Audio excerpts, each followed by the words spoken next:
Hello everyone, welcome back to my channel Pawan Eco World. Students, class 12 CBSE board 2023-24 बिल्कुल ही नजदीक है। CBSE की official website पर जाकर आप देख सकते हैं 15 फेब उन्होंने अनाउंसमेंट कर दी है एग्जाम्स की। तो अगर मैं एक बात कहूं कि जो टाइम है वो बहुत ही थोड़ा बचा है तो गलत नहीं होगा। अब वो बच्चा जिसने बिल्कुल भी नहीं पढ़ा है या फिर वो चाहता है कि मैं अब कुछ ऐसा पढूं जिससे मैं बहुत अच्छे मार्क्स जो है वो भी ले लूं और मुझे ज्यादा मेहनत भी ना करनी पड़े, तो आपको कंसेप्ट वाइज स्ट्रेटेजी बना के पढ़ना पड़ेगा। उसी स्ट्रेटेजी के रिगार्डिंग मैं आपके सामने एक नई सीरीज लेकर आई हूं जिसके अंदर मैं जितने भी मैक्रो इकोनॉमिक्स के डिफरेंशिएट हैं या डिसएंड्यूस हैं या फिर जितने भी इंडियन इकोनॉमी के डिफरेंशिएट हैं वो पर डे आपको दो डिफरेंशिएट प्रोवाइड करवाऊंगी, जिससे आपके सारे डिफरेंशिएट एक बार में ही क्लियर हो जाएंगे। आप मेरी प्लेलिस्ट में जाएंगे, उसे चेक करेंगे और आपको सब कुछ एक जगह पे मिल जाएगा।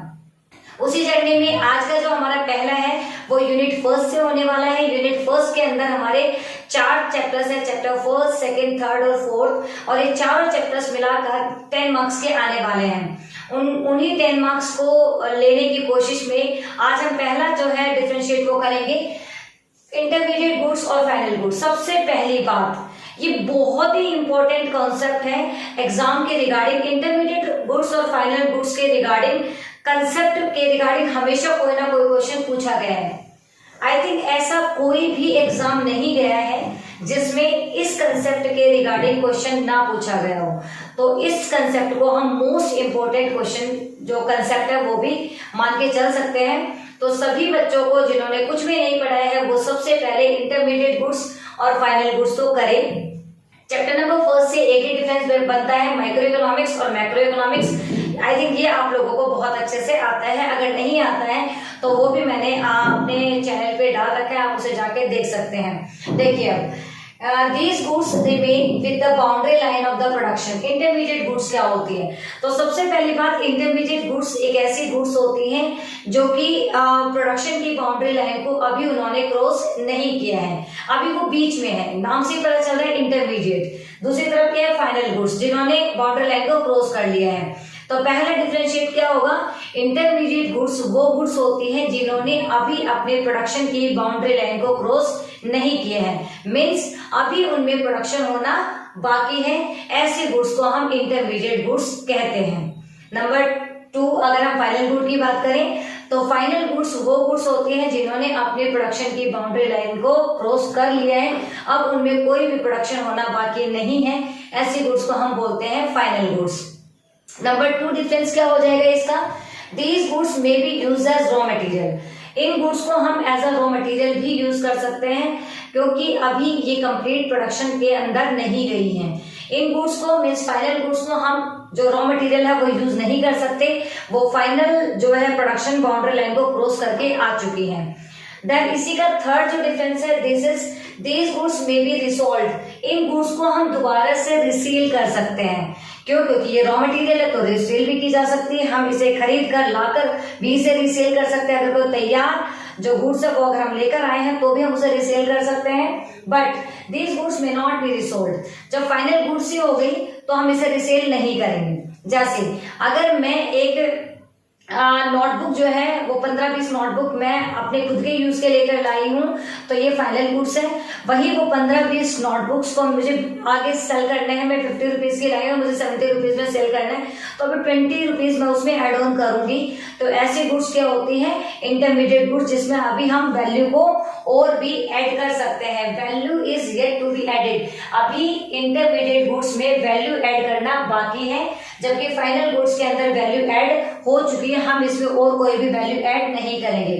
इंटरमीडिएट गुड्स पे जो भी खर्चा किया जाता है उसे बोला जाता है इंटरमीडिएट कॉस्ट या इंटरमीडिएट कंजप्शन।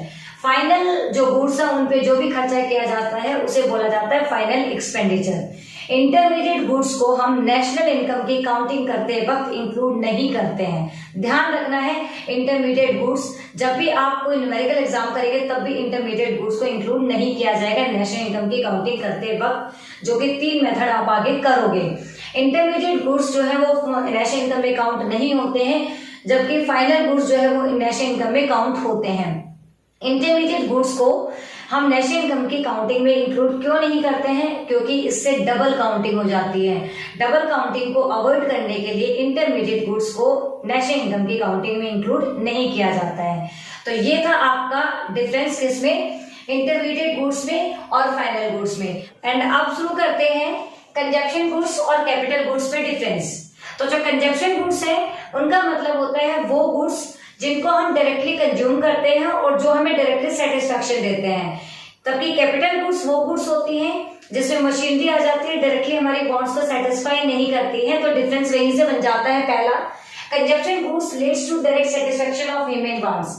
ह्यूमन वांट्स को जो डायरेक्टली सेटिस्फाई करे वो कंजप्शन गुड्स होती है। फॉर एग्जांपल, मुझे भूख लगी, मैंने खाना खाया, मेरी वांट डायरेक्टली सेटिस्फाई हुई। दूसरी तरफ capital goods do not leads direct satisfaction. Capital goods मशीनें होती हैं, वो पहले प्रोडक्शन करती हैं, उसके बाद में गुड्स और सर्विसेज आते हैं, फिर हम उसे यूज करते हैं। तो इन्होंने हमारी वांट्स को डायरेक्टली सेटिस्फाई नहीं किया।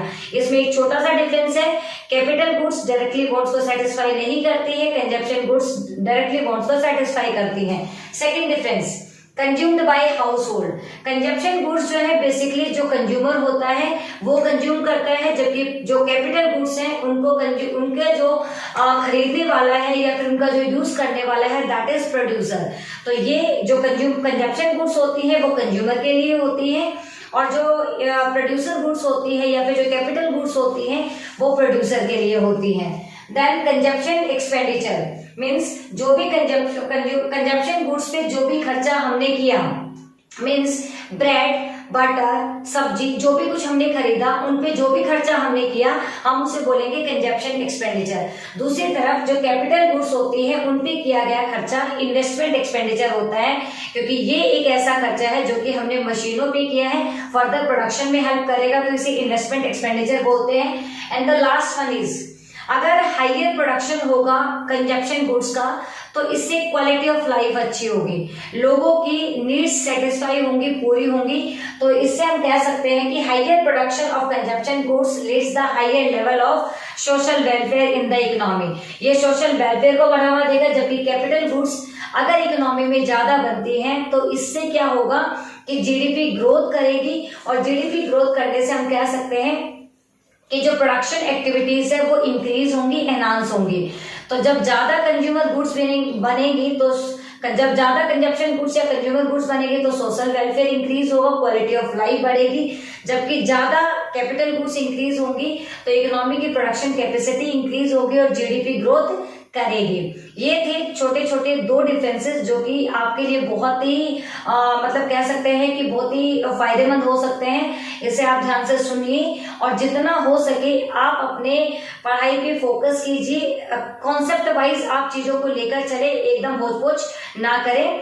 अगले दो कोई भी डिफरेंसेस जो कि यूनिट फर्स्ट से बनते हैं वो लेकर हम आते हैं अपने नेक्स्ट वीडियो में। तब तक के लिए बाय बाय, टेक केयर।